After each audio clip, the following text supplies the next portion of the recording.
नमस्ते जी। अगर आप क्लास 10th में है और 2026 में बिहार मैट्रिक फाइनल परीक्षा देने वाले हैं तो ये वीडियो आपके लिए मोस्ट इम्पोर्टेंट होने वाला है, क्योंकि 30 से आपको 20 नंबर आज पक्का मिल जाएगा। ये हमारी गारंटी है। आपको 50 तो ऑब्जेक्टिव लाए हैं, 50 में 20 से 30 नंबर आज पक्का हो जाएगा हिंदी के पेपर में।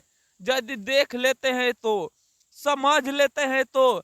आखिर मैं क्यों कह रहा हूं, क्योंकि 10 से 15 गो व्याकरण खाली पूछता है हर साल। खाली वहां पर अलग अलग शब्द कर देगा, लेकिन रहेगा वही। किताब का ऐसा क्वेश्चन है जो बार बार परीक्षा में पूछता ही पूछता है। मैं उसी ऑब्जेक्टिव को क्या किया हूँ, चुन कर लाया हूँ। अभी तक आप चैनल वीडियो पर नए हैं तो जल्दी से सब्सक्राइब करें और लाइक करें। कमेंट में हमें बताइएगा आपका 50 में कितना मार्क्स आया। लेकिन यही सवाल परीक्षा में बार बार भाई साहब आते हैं, और जल्दी से क्या करिए और रट जाइए। याद नहीं करना है, अब रटने का बारी आ गया, क्योंकि याद करने का समय खत्म हो गया। अब याद करिए, क्योंकि अब परीक्षा का आपका होने वाला है, आने वाला है। खाली आप हमें 10 से 15 मिनट 20 मिनट समय दीजिए, तब देखिए आपका परीक्षा में कितना अच्छा हो जाएगा। 10 से 15 मिनट तो आप घूम लेते हैं इधर उधर, लेकिन आप डेली इस चैनल पर 10 से 15 मिनट समय दीजिए, तब आपका ऑब्जेक्टिव में एक भी नहीं छूटेगा। ठीक है, अभी तक आप चैनल पर नए हैं तो चैनल सब्सक्राइब करें और लाइक करें। चलिए, टाइम वेस्ट करते हुए हम करते हैं वीडियो को स्टार्ट। लेकिन वीडियो क्या करना है, पूरा अंत तक देखना है, ना तो अभी चले जाइए। आधा अधूरा वीडियो देखकर कहिएगा नहीं बुझा रहा है, ये नहीं हो रहा है, लड़ नहीं रहा है, तो फिर भाई साहब ये सब हम नहीं सुनना के। देखना है तो पूरी वीडियो अंत तक देखिए। तो आइए हम बढ़ते हैं पहिल का क्वेश्चन की ओर। एक क्वेश्चन 1 नंबर पक्का दे जाएगा आपको। तो आइए बढ़ते हैं पहिल का क्वेश्चन की ओर। सबसे पहिल का क्वेश्चन मोस्ट इम्पोर्टेंट, लेखक अपने पिता से क्या मांगना चाहता था। ये मछली कहानी का भाई साहब ऑब्जेक्टिव है। तो लेखक अपने पिता से मछली मांगना चाहता था। क्यों मांगना चाहता था, उसे ले जाकर पोस कर खेलने के लिए। अगला सवाल ये 2026 के पेपर में आने वाला सवाल है। मंगू जन्म से थी, मंगू जन्म से क्या थी। तो याद रखिएगा, दूसरा के राइट आंसर हो जाएगा। मंगू जन्म से पागल थी। का थी बाबू लोग, पागल थी। इसमें किताब का क्वेश्चन प्लस व्याकरण दोनों में मिलाकर लाया हूं, तो वीडियो पूरा अंत तक देखिएगा। अगला सवाल देखिए, बिरजू महाराज खुद को किसका सुदृढ़ मानते थे। 3 के राइट आंसर याद रखिएगा, पिताजी को। अगला सवाल, जातिवाचक संज्ञा का उदाहरण नहीं है। इनमें कौन जातिवाचक संज्ञा का उदाहरण नहीं है। तो याद रखिएगा इनका ये गाय कह रहे हैं तो पूरा जाति का बोध हो रहा है, इसे याद कर लीजिए। 1 नंबर हर साल पेपर में आता है। नदी कह रहे हैं तो पूरा जाति का बोध आ रहा है। शहर कह रहे हैं तो किसी एक शहर का आ गया। लेकिन नाम कह रहे हैं विवेकानंद, तो विवेका एक ही होते हैं, इसीलिए जाति के नहीं होगा। इसीलिए इनका राइट आंसर क्या हो गया, डी हो गया। चलिए बढ़ते हैं 5 नंबर क्वेश्चन की ओर। वीवीआई सवाल है, सुपीर वाद में शाह की उपाधि प्राप्त है। तो 5 के राइट आंसर याद रखिएगा, शहनाई। अगला सवाल व्याकरण आ गया, कर्मधारी समास नहीं है। इनमें से कौन कर्मधारी समास नहीं है, तो याद रखिएगा चुवनी, चौवन्नी। कर्मधारी समास कौन नहीं है, चौवन्नी है। लेकिन 2026 में लगा लीजिए, वीवीआई 2026 के पेपर में आने वाला क्वेश्चन है।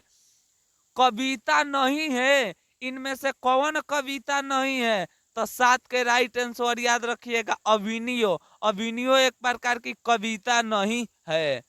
अगला 8 नंबर सवाल देखिए, विशेषण की विशेषता बतलाने वाले शब्द को क्या कहते हैं। विशेषण की विशेषता बताने वाले शब्द को क्या कहते हैं, तो याद रखिएगा, आप कहते हैं परिवेषण। क्या कहते हैं, परिवेषण। लगा लीजिए 2026 के पेपर में आने वाला क्वेश्चन है, 100% इसका गारंटी मोहर मारा गया है। संधि के भेद हैं, संधि के कितने भेद होते हैं, तो याद रखिएगा समधी के 3 भेद होते हैं। अगला सवाल 2026 के पेपर में छपेने वाला, बहादुर कहाँ के रहने वाला था? तो याद रखिएगा बहादुर नेपाल के रहने वाला था। कहाँ के रहने वाला था बाबू लोग? तो नेपाल के रहने वाला था। यहाँ तक आकर 10 ठो ऑब्जेक्टिव का हो गया, समाप्त हो गया।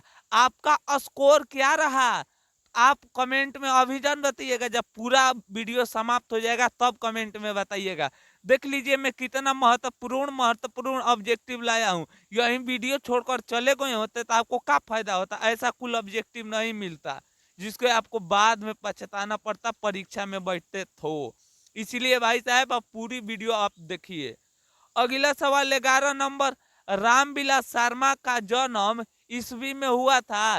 रामविलास शर्मा का जन्म कब हुआ था? तो याद रखिएगा 1912 में हुआ था। परिमाणवाचक का विशेषण है, कौन परिमाणवाचक का विशेषण है? तो याद रखिएगा थोड़ा सा। इनमें कौन परिमाण है? थोड़ा सा का है परिमाण है। तो चलिए बढ़ते 13 नंबर क्वेश्चन की ओर। तो 13 नंबर क्वेश्चन देखिए, VVI सवाल है मोस्ट इम्पोर्टेंट। ढहते विश्वास कहानी का प्रमुख पात्र कौन है?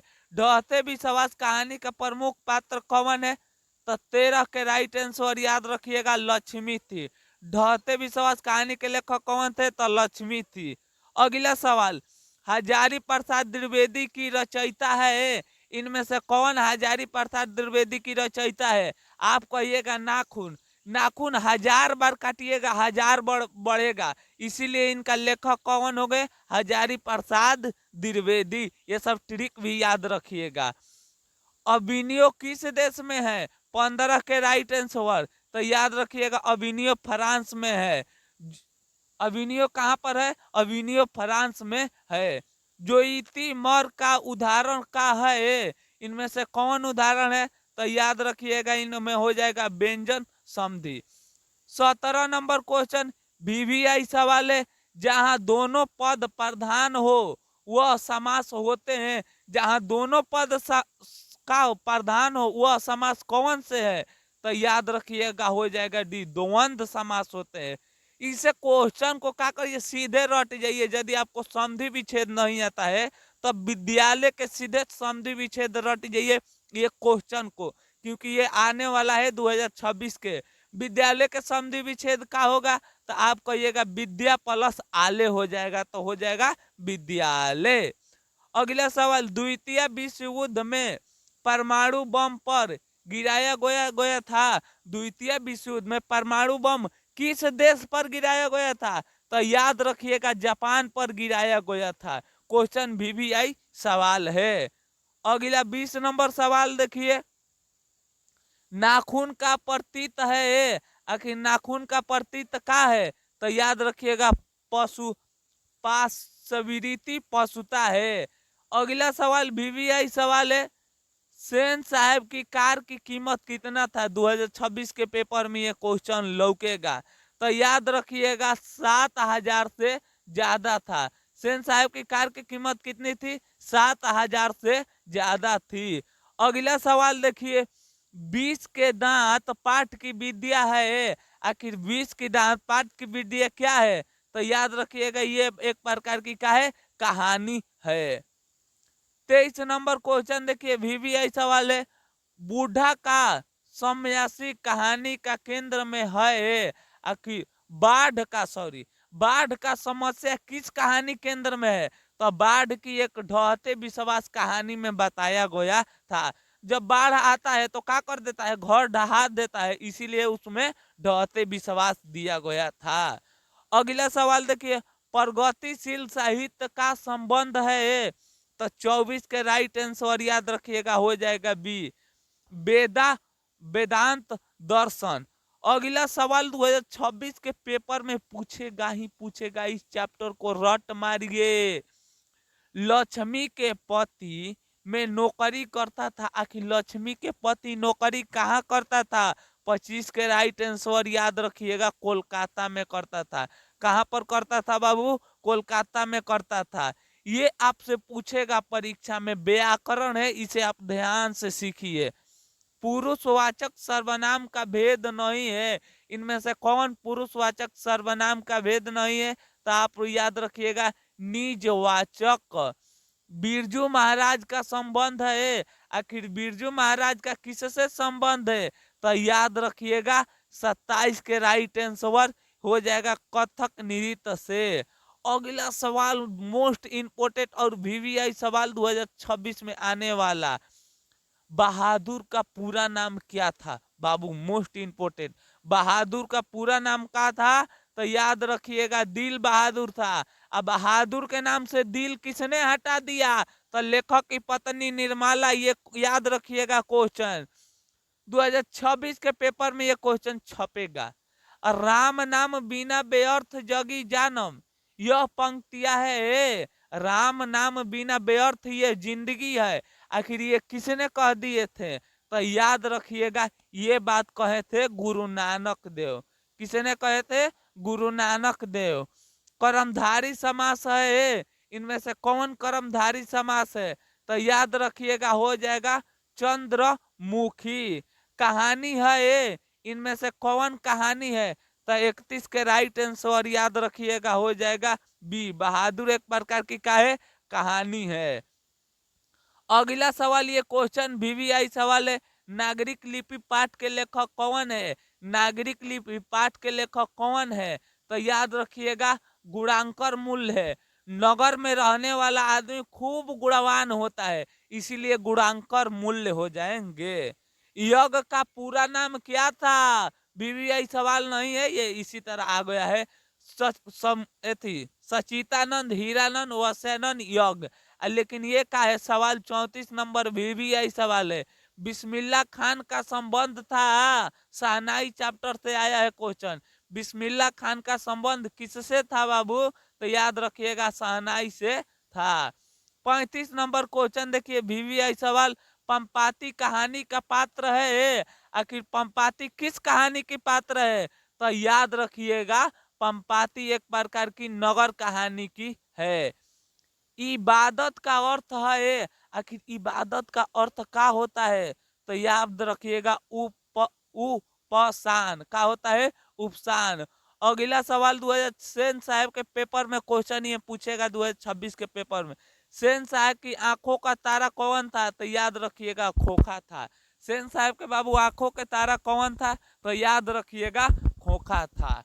यहां तक आकर 37 ऑब्जेक्टिव का हो गया, समाप्त हो गया, और 13 ऑब्जेक्टिव बाकी है। आप यहां तक वीडियो देख लिए हैं तो भाई साहब मैं आपको कह सकता हूं आपका तैयारी बहुत अच्छा हो गया है।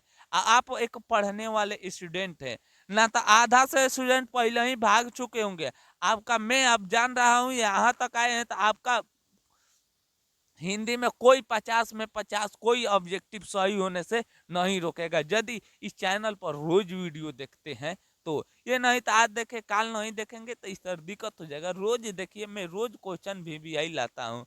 तो चलिए बढ़ते हैं 38 नंबर क्वेश्चन की। 38 नंबर क्वेश्चन वीवीआई सवाल है, हिंदी लिखी जाती है? तो याद रखिएगा हिंदी लिखी जाती है देवनागरी लिपि में। एक और बात सुनिए, देवनागरी लिपि कहीं पर लिखा है, ये चारों ऑप्शन दिया रहे तो कहीं पर देवनागरी लिपि मार दिया जाता है। अगला सवाल पूछेगा शुद्ध वाक्य है, इनमें से कौन शुद्ध वाक्य है? बाबू 39 के राइट आंसर याद रखिएगा रोटी ताजी है। कौन है? रोटी ताजी है। धरती कब तक घूमेगी पाठ के लेखक कौन है?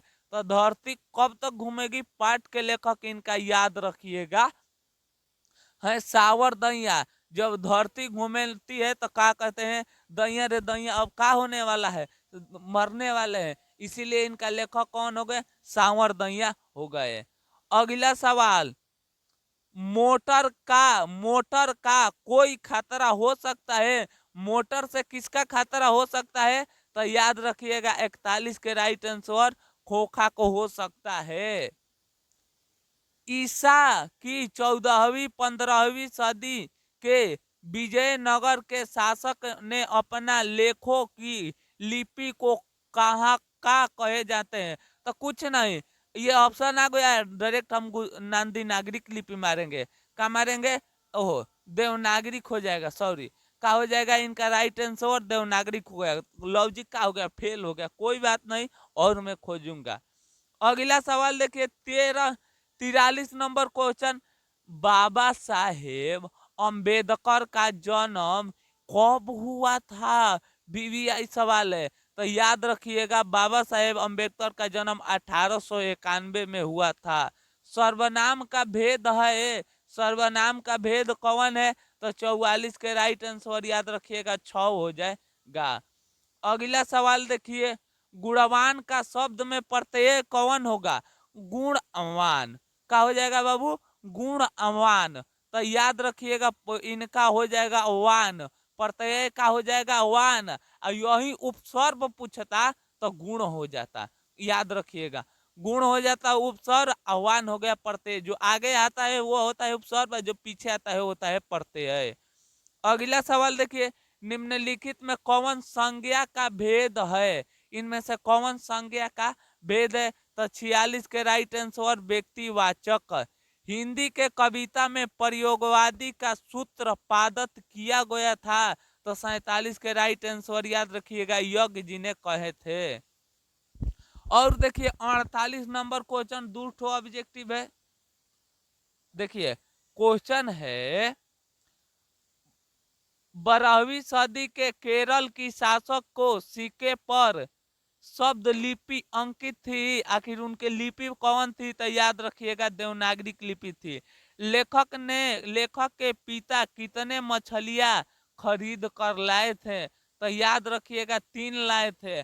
देखिए क्वेश्चन आ गया, इनमें से अनुज में उपसर्ग कौन है? तो याद रखिएगा अनु हो जाएगा उपसर्ग, और ज हो जाएगा प्रत्यय, का हो जाएगा जो हो जाएगा प्रत्यय। इस तरह आप क्या करिएगा, याद करते रहिएगा। याद नहीं हो रहा तो इसे क्या करिए, रट जाइए। यहाँ तक आकर फाइनली 50 ऑब्जेक्टिव का हो गया, समाप्त हो गया। अब आपका बारी है कमेंट में बताना है आपका 50 में कितना मार्क्स आया। अब वीडियो कैसा लगा आप अवश्य कमेंट में बताइएगा।